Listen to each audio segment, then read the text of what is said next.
Ronaldo nos desafiou em relação ao compromisso que o senhor tem, de conviver com as pessoas,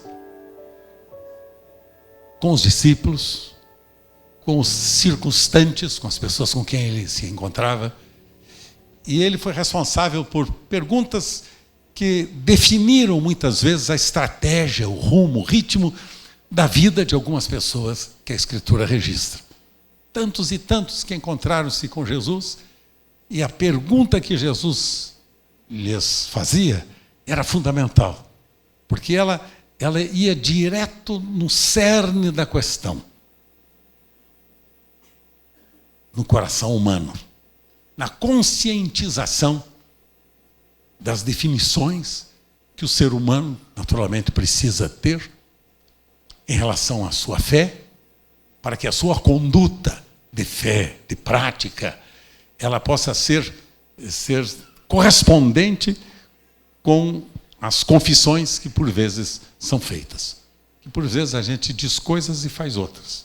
Então, Jesus vai direto na questão. E hoje eu separei uma questão que eu achei fundamental, que eu queria compartilhar com você. Espero que eu seja objetivo, que o Senhor me ajude, que o Espírito Santo me capacite para eu deixar no coração de vocês. Evangelho de Marcos, você tem a sua Bíblia aí? Mesmo aí no smartphone, Evangelho de Marcos, capítulo de número 8. Evangelho de Marcos, capítulo 8.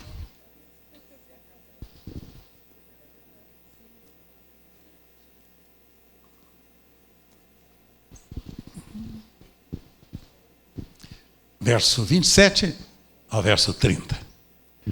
Então Jesus e os seus discípulos partiram para as aldeias de Cesareia de Filipe. E no caminho perguntou-lhes Jesus. Jesus fez uma pergunta. Quem dizem os homens que eu sou? E responderam. Uns dizem que és João Batista, outro que és Elias, mas outros dizem que és algum dos profetas. Então lhes perguntou Jesus, mas vós, quem dizeis que eu sou? Respondendo, Pedro lhe disse, tu és o Cristo. Advertiu-os Jesus de que a ninguém dissessem tal coisa a seu respeito. Mas vós, quem dizeis que eu sou? Mas vós, quem dizeis que eu sou? Espírito Santo amado, Espírito Santo bendito, tu estás aqui, Espírito Santo, és testemunha de todas as verdades, declarações, de toda a conscientização, de todas as decisões que precisamos fazer nesta manhã. Espírito Santo, leve-nos a Jesus e revele-nos Jesus, Espírito amado. E então, se conhecemos a Jesus, te conheceremos a ti, ó Pai. Pois quem vê o Filho, vê o Pai. E quem vê o Pai, vê o Filho. Então revela-te, Senhor, a nós nesta manhã. E fala conosco. Principalmente, Senhor, fala comigo. Eu preciso muito, Senhor, para que eu possa compartilhar com meus irmãos as verdades do teu coração. Faz isso, Senhor, em nome de Jesus. Amém. Qual a motivação de Jesus a fazer perguntas? O Ronaldo abordou e expôs muito bem na semana passada, deve continuar este tema na próxima semana, mas as motivações pelas quais as perguntas objetivas, prudentes, sábias, que Jesus fazia, o que elas provocavam no coração das pessoas, o que elas produziam no coração das pessoas. termos de conscientização da realidade que estava vivendo, em termos das experiências que estavam querendo possuir, experimentar, em termos das motivações que tinham para a sua própria vida. Então, Jesus reunia-se com seus discípulos e então fazia a eles as perguntas que eram tão importantes para o coração deles, e sempre com uma motivação. Não é só fazer pergunta por curiosidade, para conhecer a vida do outro, que Jesus não precisava disso. Mas Jesus, as perguntas que fazia, era para que as pessoas conhecessem-se a si próprias, para que elas tivessem convicção das respostas que dariam. Jesus está vivendo aqui no Evangelho de Marcos, e nesse capítulo 8, está vivendo um momento fantástico. Havia acabado de realizar a segunda multiplicação de pães e peixes, e quando mais de 4.000 homens que experimentaram aquele alimento foram alimentados, foram fortalecidos, e foram abençoados com os peixes, com os pães e tudo, e causavam um impacto grande no coração daqueles todos que estavam participando daquele tempo da convivência com a pessoa de Jesus. E então, os milagres e os ensinamentos, ele encontra com os fariseus e os saduceus e os judeus religiosos dos seus dias. Ele sempre tinha perguntas muito interessantes que ele dirigia a eles, muitas vezes eles ficavam confundidos com as respostas sem saber o que dizer. E acabavam muitas vezes dizendo bobagem. Mas Jesus realiza os milagres, os sinais, os prodígios, seu ministério e o poder da palavra fluía, né? E ele realizava um profundo ministério de amor, cuidando das pessoas, abençoando as pessoas, e alcançando as pessoas, e mostrando às pessoas que havia chegado entre eles o reino de Deus. Eis que é chegado a vós o reino dos céus. João Batista havia já profetizado esta verdade. E Jesus agora se apresenta como o Senhor do reino, trazendo naturalmente com o seu senhorio a ética própria da presença do reino de Deus. A ética do reino. Ética fala de relacionamentos. Ética fala de convivência. Ética fala da maneira como eu me relaciono, como eu convivo com o meu semelhante. Então chega um determinado momento no ministério de Jesus em que seus discípulos estão naturalmente encantados com tudo aquilo que estava acontecendo, e toda a cidade por onde ele passava o buscava, queria ter uma palavra, ouvir alguma coisa dele, queria tocar às vezes até na veste dele, tudo. E no caso que nós estamos hoje nos deparando, uma pergunta para mim chave de Jesus, é que diante de toda aquela situação, aquela realidade dos ensinos e dos milagres que acompanhavam o ministério de Jesus, ele diz assim: ô pessoal, seguinte, minha turma, o que é que os homens estão dizendo a meu respeito? O que é que os homens dizem que eu sou? Quem é que eles pensam que eu sou? Vocês acham que Jesus precisava perguntar isso? Ele não sabia disso? Mas ele queria perguntar para os seus discípulos, porque ele queria que os seus discípulos tivessem convicção de quem Jesus era. Todos os homens estão dizendo uma porção de coisas aí, mas escuta, e para vocês, quem eu sou?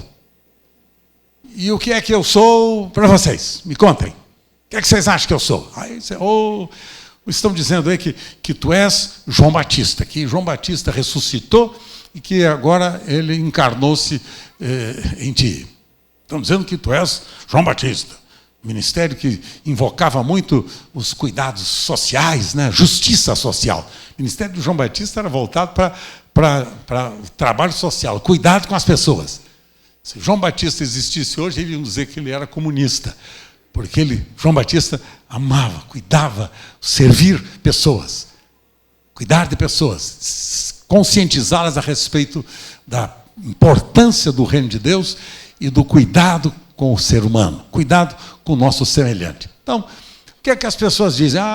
Dizem que tu és João Batista, que vieste para realizar um trabalho social maravilhoso entre os seres humanos, alimentar os pobres, cuidar dos necessitados, cuidar dos oprimidos, cuidar da viúva, do órfão, e viesse a fazer isso.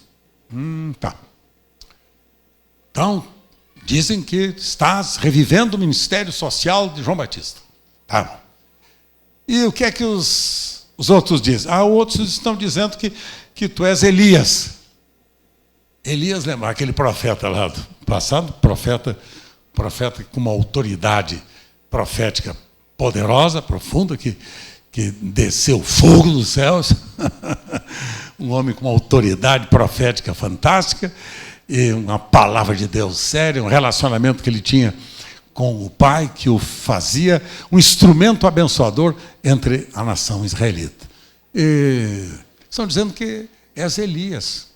Tens um ministério profético fantástico, uma autoridade maravilhosa, que por isso que curas, por isso que libertas, por isso que muita gente é salva, é transformada, é alcançada pelo poder que tens oriundo da herança lá de Elias.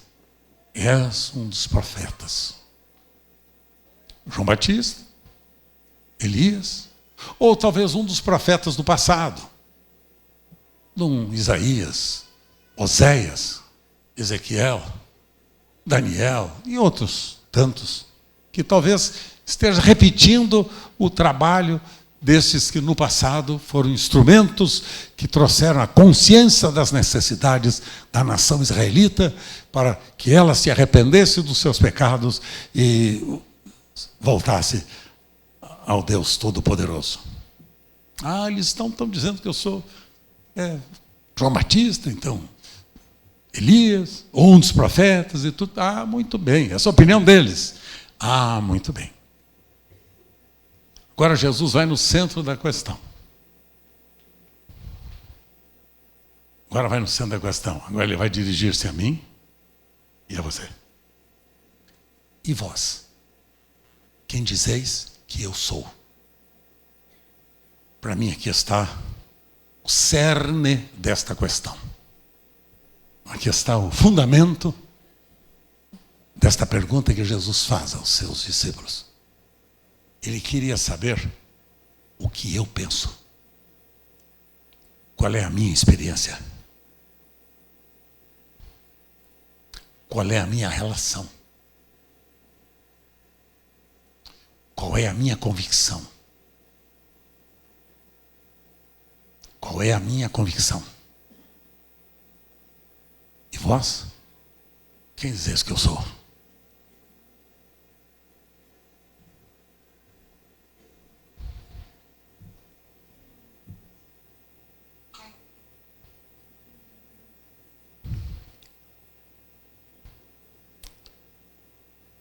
Se Jesus estivesse aqui agora, fisicamente, ele estaria olhando para você, olho no olho, e dizendo: todo mundo diz que eu sou tanta coisa por aí. Que eu sou um político, que eu sou um profeta, que eu sou não sei o quê. Mas deixa eu dizer a você, a você, o que é que você diz de mim? Qual é a sua convicção de fé a meu respeito? Qual é a sua convicção em relação àquilo que eu sou? Quando eu estudava esse texto, o Espírito Santo, por vezes, fez eu parar e me levou a lágrimas. Porque eu, uma das vezes, disse: Senhor, me perdoa, porque eu te conheço tão pouco. Perdoa, Senhor. Te conheço tão pouco. Convertido há um pouco mais de 60 anos, eu disse para o Senhor: Senhor, fui vendo as experiências das Escrituras e olhei para mim. Não olhei para você, olhei para mim. E disse: Senhor, me perdoa, te conheço tão pouco, tenho tão pouca intimidade contigo, tenho tão pouca convivência contigo, tenho tão pouca relação contigo. Senhor, é para mim. Que toda vez que eu estudo as Escrituras, nunca é para pregar para vocês, sempre é pregar para mim. Sempre é comigo que começa. Primeiro, porque eu não sou comerciante do Evangelho. Segundo, porque eu não sou profissional. Tenho profissão definida que nunca exerci. Sou um sociólogo, sou bacharel em Direito e alguns arranjos mais. Mas isso tudo não me motivou na minha vida. O que motivou-me a servi-los não foi a minha atividade profissional. Porque eu não sou um pastor profissional.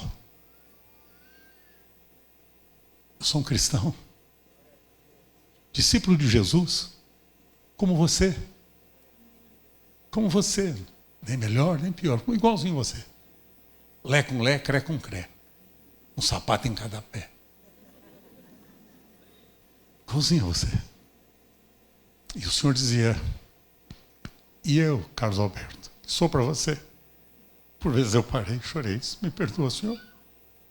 Perdoa se tem gente que te conhece tão pouco é que sou eu. Se o rebanho te conhece pouco, Senhor, o problema não é do rebanho, é meu. Que talvez eu não os tenha motivado ao longo dos anos da minha vida pastoral a te conhecerem mais. Perdoa, Senhor. Que eu queria tanto te conhecer melhor. Aí eu fui para a Escritura. Que eu vou abri-la com você nesta hora. E fique com a pergunta no seu coração de Jesus. E vós, quem dizeis? Quem dizeis? Que eu sou. Você já tem uma opinião sobre Jesus?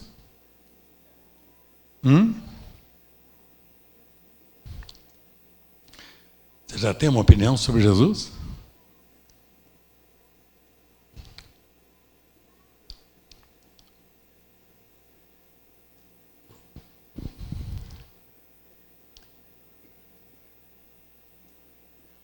Quem é Jesus para você?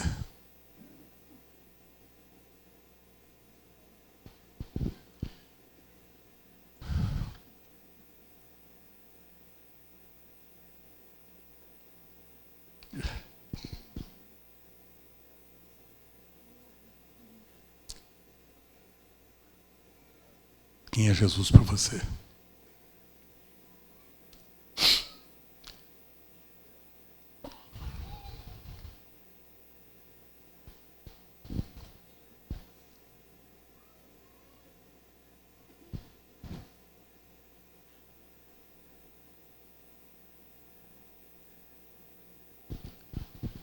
Ouça essa experiência, registrada no livro de Deuteronômio, capítulo de número 5. Moisés tem a responsabilidade agora de tirar o povo de Israel do Egito e levá-los à terra que o Senhor lhe havia prometido. Tinha uma grande missão, porque o trabalho de Moisés não era diferente do trabalho nosso pastoral hoje em dia. A gente lida com pessoas. E pessoas, vocês não sabem, pessoas são muito instáveis. Hoje elas amam você de paixão, amanhã já não tem mais interesse, você já passou para a segunda classe. Tem uns que põem você já até na terceira classe. Ou então já desclassificam definitivamente. Eu estava até contando para o meu querido pastor Carlos, que é o nosso líder do diaconato, falando com o Carlos Cristiano, e dizendo exatamente isso. Depois de tantos anos de ministério pastoral, eu já me relacionei com pessoas que me amavam de paixão. Me beijavam, meus colavam, trazia presente no meu aniversário. Olha, paixão. Encontrava na rua, te amo, Carlos Alberto, te amo, te amo. Carlos Alberto, meu pastorzinho maravilhoso. Daqui a pouco, desapareceu. Aí não ri mais. Aí desapareceu, cadê o? Porque as pessoas são muito instáveis, né? Instáveis. Ainda mais se elas não têm uma experiência real de transformação. Estável. Aí desaparece, você não vê mais. Vai, cadê? Aí você descobre que está falando mal de você. Meu Deus do céu. Por isso que Jesus olhava para os judeus e falava assim para eles, que falava, raça de víboras. Quem foi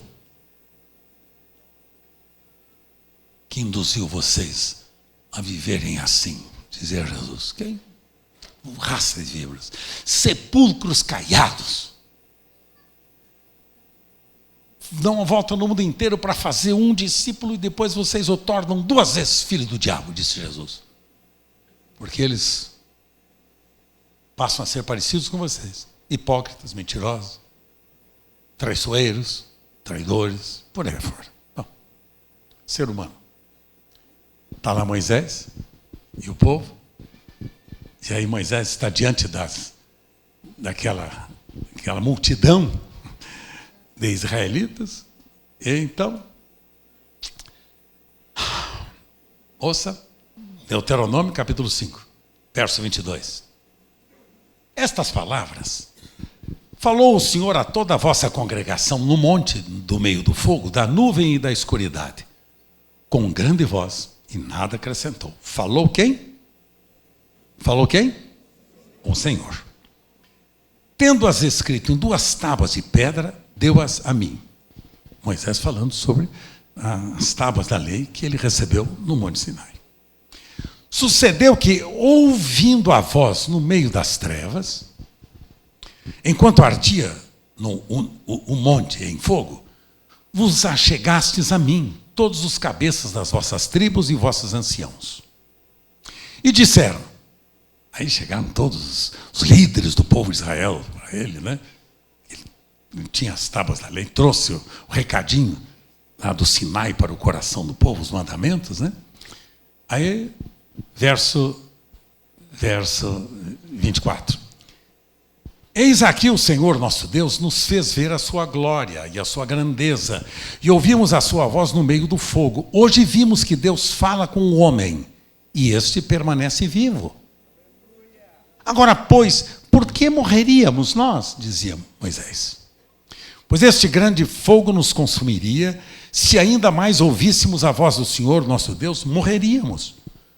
Porque quem há de toda a carne que tenha ouvido a voz do Senhor vivo falar do meio do fogo, como nós ouvimos, e permanecido vivo? Oh, Moisés, que fantástico! O Senhor falou com você, você continua vivo. Quem poderia receber uma revelação tão extraordinária como essa que tu tens? Que fantástica! Olha, a tua experiência é singular. Moisés, então faz favor para nós, Moisés. É agora. Chega-te, Moisés, e ouve tudo o que te disser o Senhor nosso Deus, e tu nos dirás tudo o que te disser o Senhor nosso Deus, e nós o ouviremos e o cumpriremos. Poxa, que decisão fantástica, hein, pessoal? Dá uma olhada na decisão do povo e na palavra do povo. Chega-te, Moisés, ouve tudo o que o Senhor te disser, e então tudo que o Senhor te disser, tu nos dirás, e nós o ouviremos, e nós cumpriremos. Pode falar, Moisés. Pode falar, dizer tudo que o Senhor disse para você. Nós queremos ouvir o que tens a nos dizer da parte do Senhor, e nós vamos cumprir. Nós vamos obedecer. Sem dúvida, Moisés. Estamos aqui para obedecer. O que o Senhor mandar, estamos aqui. Que bom, não? Parecido comigo e com você, não é não? Oh, o Senhor pode falar comigo, Senhor. Pode falar o que tu falares comigo, eu vou obedecer. Aí o Senhor fala e fala, Senhor, desculpe, hoje não, deixa para depois. Talvez amanhã, talvez o ano que vem. Agora não, muito cedo para mim, sou tão jovem, não posso agora. Aí não, Senhor, ouça. Verso 28. Olha, grife, se você trouxe a Bíblia em papel, grife aí no papelinho da sua Bíblia. Verso 28. Ouvindo, pois, o Senhor as vossas palavras, quando me faláveis a mim, o Senhor me disse. O Senhor me disse. O que é que o Senhor disse para ele? Eu ouvi as palavras deste povo, as quais te disseram, e em tudo eles falaram. Nossa, olha só, o Senhor está falando, olha, cara do céu, Moisés, que maravilha. Eu ouvi as palavras do povo, este povo é fantástico, a comunidade da graça é maravilhosa, que igreja linda, extraordinária. Nossa, eles estão dispostos hoje a ouvir-me e a obedecer-me. Que maravilha, Moisés. Eles querem agora que tu fales comigo, eu vou falar com eles. Eles disseram que vão colocar em prática. Parecido comigo e com você, não é não? Vamos para frente? Chave desse texto. Verso 29. Quem dera que eles tivessem... Vamos repetir? Quem dera que eles tivessem... está aqui, lá em cima. Quem dera que eles tivessem... que me temessem, e guardassem em todo o tempo todos os meus mandamentos, para que bem lhes fosse a eles e a seus filhos para... Vamos ler junto esse texto, pessoal? É que isso é a chave do que vou falar com vocês rapidamente nesta manhã. Vamos juntos agora? Quem dera que eles tivessem...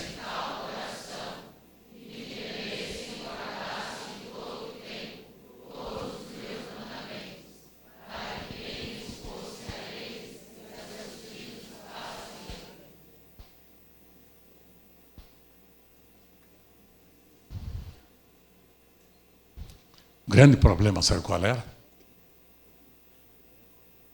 Eles ouviam.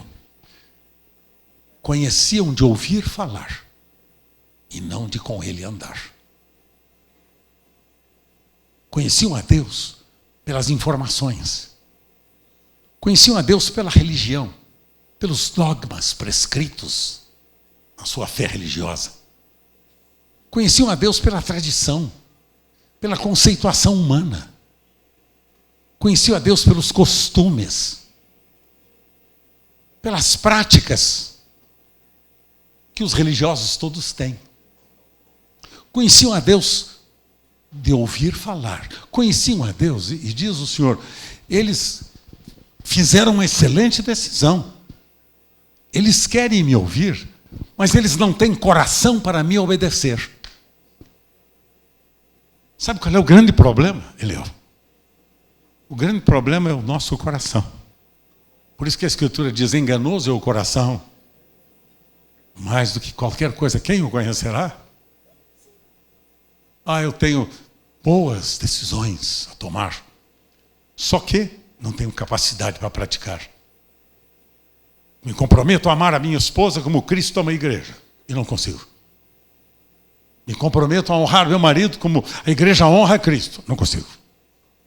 Me comprometo a honrar e amar meus pais, a honrá-los, e não consigo. Me comprometo a educar os meus filhos no temor do Senhor e a cuidar dos meus filhos e fazer deles discípulos de Jesus, mas não consigo. Filhos, onde está o problema? Não é na sua decisão.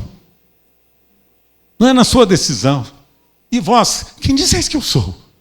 Eles dizem que eu sou um profeta, eles dizem que eu sou Elias, eles dizem a meu respeito que eu sou um excelente religioso. Mas e vocês?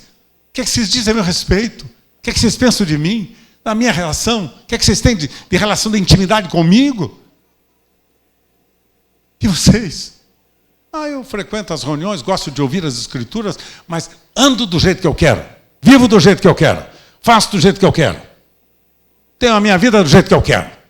Eu não tenho que dar satisfação para ninguém. E qualquer coisa eu vou cancelar. Não é essa expressão que se usa agora? Cancelar, é isso? É isso? Está certo cancelar ou não? É isso mesmo, né? Que agora está na moda, né? Não gosto de você. Cancelei, mano. Você está cancelado da minha vida. Nossa, que coisa louca, nojenta. Mas, enfim. Qual é o problema? Qual é o problema? Coração. Jó, capítulo 42. Fala para mim rapidinho, que eu tenho horário para terminar. Eu recebi a ordem da chefia. Jó. O livro de Jó está antes do livro de Salmos, viu? Os que têm intimidade com a Bíblia. Tá? Não adianta procurar no Novo Testamento o livro de Jó, que você não vai encontrar. Então vai lá. Jó. Olha aqui. Capítulo 42 de Jó. Então respondeu Jó ao Senhor: Senhor, olha lá, bem sei que tudo e nenhum dos teus pode ser. Quem é aquele, como disseste, que sem conhecimento encobre o conselho? Na verdade, veja lá que Jó diz: falei do que não entendia, coisas maravilhosas demais para mim, coisas que eu não conhecia. Escuta-me, pois, havias dito, e eu falarei, e eu te perguntarei, e tu me ensinarás, pois eu te conhecia só de ouvir, mas agora os meus olhos te veem. Jó está dizendo, 42, Senhor, eu disse coisas tolas, porque Jó, capítulo 13 de Jó, 17, por aí, depois você lê. Mas Jó está dizendo, Senhor, eu não vejo, eu estou sendo injustiçado, que estou sofrendo desse jeito, mas eu não sou tão pecador miserável assim não, Senhor. Senhor, tu tens uma peleja contra mim, me deixaste desse jeito, e vai por aí afora. Então, Jó se achava justo aos seus próprios olhos. Jó era um religioso correto, sincero, mas era mero religioso. Faltava-lhe a intimidade que ele precisava ter com o Senhor. Conhecia só, como ele diz aqui, Senhor, antes eu conheci só de ouvir falar. Mas agora, Senhor, os meus olhos te veem. Agora eu sei quem tu és. Agora, Senhor, sei quem tu és. Verso 2, Senhor, eu bem sei que tudo podes e nenhum dos teus planos pode ser impedido. Nada, Senhor. Bem sei que tudo, tu és o Todo-Poderoso, Senhor. Agora eu sei. Agora eu sei quem tu és. Antes eu te conhecia de ouvir falar, mas agora eu te conheço de contigo andar. Queridos, rapidamente, qual é o nosso grande problema? Nosso grande problema é o coração. Quem dera tivesses coração que me temessem. Quem dera vocês tivessem coração regenerado. Ezequiel, capítulo de número 27, Ezequiel, 27, Ezequiel, está lá o profeta Ezequiel dizendo uma coisa que eu acho que é importante eu e você registrar no coração nesta manhã. Ezequiel, capítulo de número 37, verso 26. Desculpe, 36, Ezequiel, capítulo 36, versos 26 e 27. Vamos lá, dá para projetar? Vamos lá, pessoal. Diz o Senhor, dar-vos-ei coração novo, e porei dentre vós espírito novo. Tirarei de vós o coração de pedra, e vos darei um coração de carne. Agora, veja bem, veja o verso seguinte, verso 27. Por que ele nos dará um novo coração? Olha só. Porei dentro em vós o meu Espírito Santo, e farei que andeis nos meus estatutos, guardeis os meus juízos e os observeis. O problema não era esse, de eu ouvir e não ter coração para praticar? Então o que é que o Senhor resolveu fazer por amor a nós? Ele disse, eu vou tirar o coração de pedra de vocês, vou dar um coração de carne para vocês. Porque se eu der o meu coração de carne, vocês vão me amar, me servir, me honrar, vão observar meus mandamentos, vão obedecer às minhas leis. Sabe por que as pessoas são hipócritas, religiosamente falando? Sabe por quê? Porque elas têm religião, mas não têm coração. Tem muito ensino religioso, educação religiosa. formação religiosa. Tornaram-se amigos das igrejas. Gostam de ouvir os sermões, a palavra, vibram, cantam e pulam e saltam e fazem acrobacias. Hoje em dia está na época até de acrobacia. E pulam e saltam e coisa. E uma loucura, uma loucura, uma loucura. E aí diz o Senhor, mas falta para vocês um novo coração. Vocês não conseguem me temer, me amar, guardar meus mandamentos. Por isso Jesus perguntava aos discípulos, e vocês dizem que eu sou o quê? Como os profetas do passado? Como Elias ou João Batista? Quem sou eu? Aí Pedro, volta-se a Pedro, Pedro diz, Senhor, tu és o Cristo, o Filho do Deus vivo. Aí Jesus disse para ele, filho, quem revelou para você isso não foi a sua carne, foi o Espírito Santo que revelou ao seu coração. Não foi a carne. Filho querido, nesta manhã, deixa eu voltar à pergunta inicial. Quem é Jesus para você? Enquanto você não tiver um novo coração, você vai ter apenas boa educação religiosa. Bem educadinho religiosamente. Você gosta de fazer as orações? Conhece o Pai Nosso de cor e salteado? Conhece. Até às vezes para jogo de futebol, jogo de basquete, os caras oram até o Pai Nosso. Mas não sabem nem o que estão orando. Que Jesus ensinou o Pai Nosso não foi para nós apenas recitarmos o Pai Nosso, é para praticarmos os princípios. Perdoa nossas dívidas assim como nós perdoamos nossos devedores. E aí, o que adianta? Pai Nosso repetido que nem matraca, que nem papagaio, sem consciência, sem entendimento, sem compreensão. Religiosidade. Agora a pergunta que eu lhe faço, antes de eu ir embora nesta manhã. E você, o que diz a respeito de Jesus? Você só pode conhecer Jesus a hora que tiver um novo coração e uma nova mente.